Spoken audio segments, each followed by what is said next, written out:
3 companies and a company director are being prosecuted for allegedly underpaying 4 Filipino workers on an Australian oil rig or oil rigs. In April, Lateline revealed the unskilled marine painters were in Australia on the wrong working visas and earning less than $3 an hour while employed on a multi-billion-dollar project. The Fair Work Ombudsman is seeking back pay for the men and large fines for the companies and a director for alleged breaches of Australian workplace law. Barlow reports. These Filipino workers have been seeking back pay for 5 months. Working on oil rigs next to fully paid Australians, Dos Cordilla, Zenry Petiros, Roel Flores and Christopher Galacio were earning less than $3 an hour. The case is now going to court. We're happy about that, but still worrying when and where. The question is when and where and how we can get the back pay. The Fair Work Ombudsman has lodged a statement of claim in the federal court in Perth, alleging the 4 men were overworked and severely underpaid on a northwest oil rig over a 20-month period. They're estimated to be collectively owed $127,000. The people were working quite extraordinary hours without breaks. In effect, 12-hour days for 7 days per week, pretty much continuously. They worked as marine painters and general hands around a rig operated by Danish international Maersk for Woodside Petroleum's $14 billion Pluto gas project.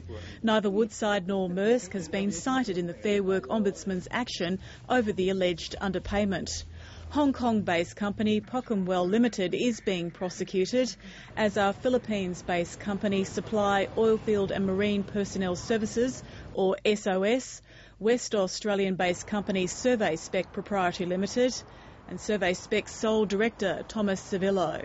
These payments, if in fact we can prove them to the court, are of course very, very significant for people who were foreign workers and also quite low educated, lowly paid people.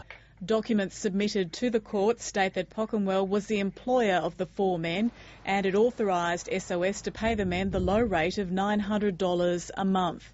SOS was the agent for the employer and it provided the men to Survey Spec to work on the Maersk oil rig.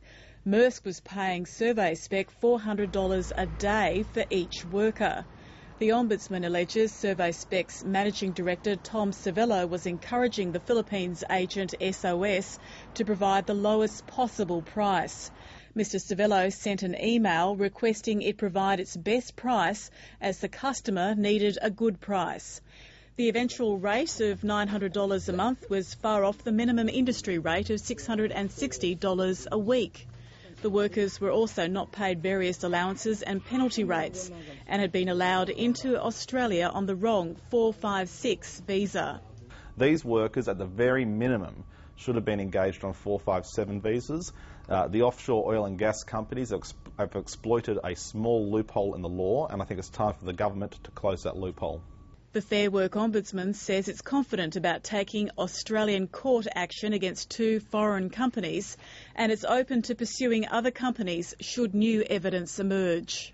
We are quite firm in our view that there have been breaches and they can be proven to a court. Survey Spec's Managing Director Tom Civillo has been sought for comment but has been unavailable. The case is due in court next month. Barlow, Lateline.